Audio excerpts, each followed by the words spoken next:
Hi guys, and welcome to the fourth episode of Me Optimize, where style meets spirituality. Today we're going to be discussing how divorcing yourself from that same old sad story that everyone is tired of hearing about to save your life and change your life. So, okay, before I even get into the top three places, before I even get into the... There's a plane. I'll let the plane cross because, we're still starting from the bottom. So, we've got to deal with the, elements that are going on. It's real natural. Holistic, even. Organic, maybe?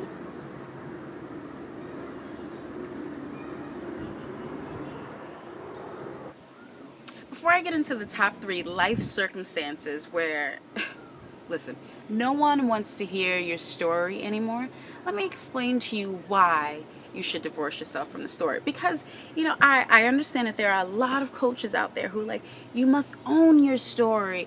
You must share your story in order to get over it. Fine, I get that. And for some people, it might actually work. But here's the thing, and here's the Me Optimized stance on owning your story. Owning your story has nothing to do with oversharing your story. Listen to that. I used to struggle with the idea of letting go. I had no idea what it meant to let go. And there were things that I knew I should let go, whether it was because my own spirit told me I should let them go or other people told me I should let them go. But I just really didn't know, what does it actually mean to let something go?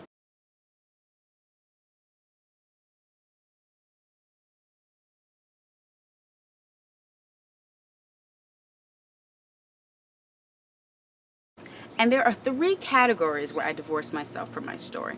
First, relationships and love.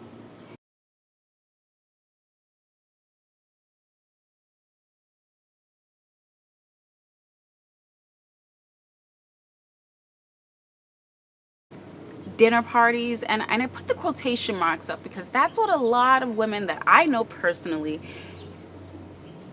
use to camouflage what they really want to do. They'll invite you to a dinner party, they'll invite you to a birthday party, anything, a get together, girls' night out, but really what they want to do is bash men and talk about their exes and what their exes did wrong to them and what they are still doing and who their exes are dating and, oh, you know what, but I'm prettier than her. Who cares? No one cares. He's gone on, he's living his life with his new girlfriend. The only one who is still stuck in the past is you. So let me explain the number one category where you absolutely have to divorce yourself from your story: past negative relationships. And here's the most important reason why. You cannot allow yourself to treat the possible right one wrong because the wrong one didn't treat you right. You have to let go of what happened to you.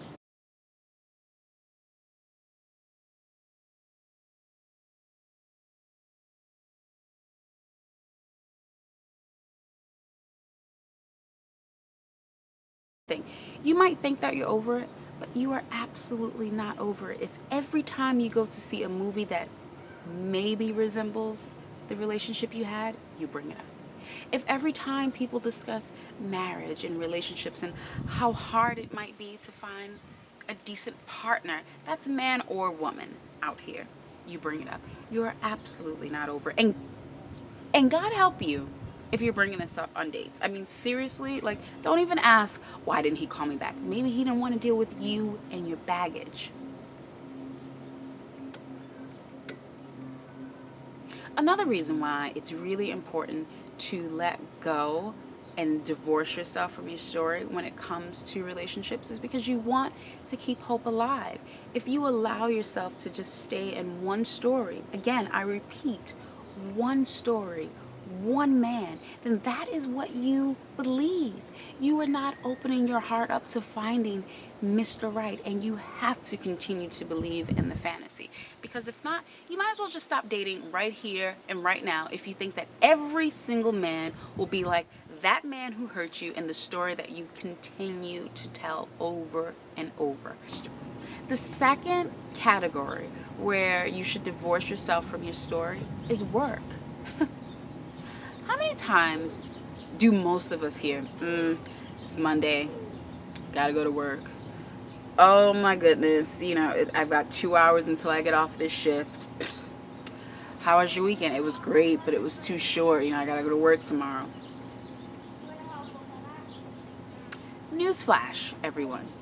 You can absolutely do something you enjoy and make money doing it.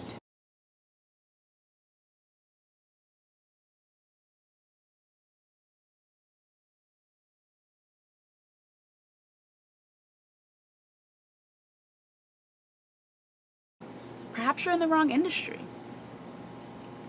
Maybe you're in the right industry, just working for the wrong firm. Whatever it is, it will not get any better until you take action. And action is not whining on Facebook, whining on the phone, or telling your friends when you see them, oh my God, I hate my job. After a while, it gets redundant and people aren't even listening to you anymore. Third category I want to talk to you about is family. This is the one that traps most of us. I mean, let's be honest, probably 80% of us didn't grow up the way we wanted to grow up, the way we saw, the Cosby Kids, for example. Your family plays a major role in your self-image. And your self-image is not only just the way you see yourself in the mirror, but the way you see yourself in relation to the world, the way you see yourself in relation to your goals. Do you actually think that you're someone who can make it? And whatever making it is might be for you. The things that we go through as children, adolescents, and young adults within our family really shapes who we are, who we think we can be, and who we become in this world.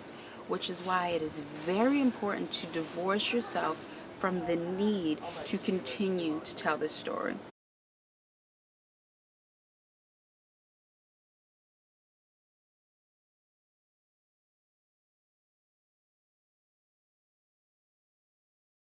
Hello, how are you? Oh, I hate my husband, I hate my job, and my family screwed me up back in the 80s and the 70s. No one wants to talk to that person.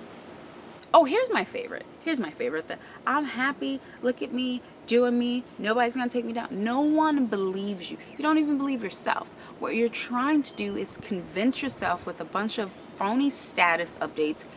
Be very aware of how you want to be thought about after the conversation, and go into each conversation with the intent to bring positivity and joy, and to divorce yourself from who your story says you should be and start writing your new story. Owning your story is not the same as oversharing your story. Owning your story means in situations where you feel the person you are speaking to can absolutely learn something from the details of your story, then you share that because it is pertinent to the conversation.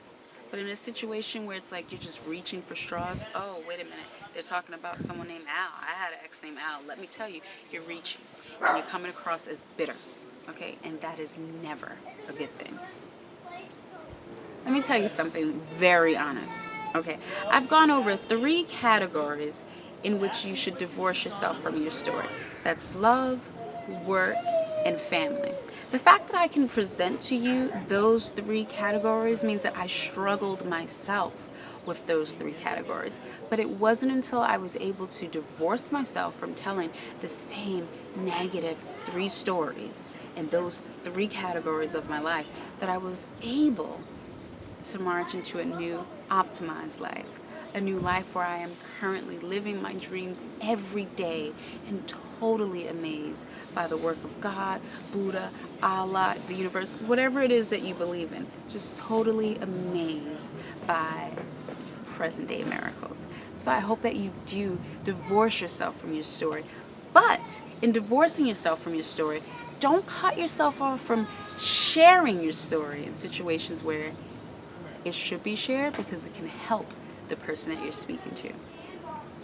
Every time you tell those stories, you are bringing that pain, that emotion and that control that the person who caused that pain in your life, you're bringing that pain and that emotion right back into your present day.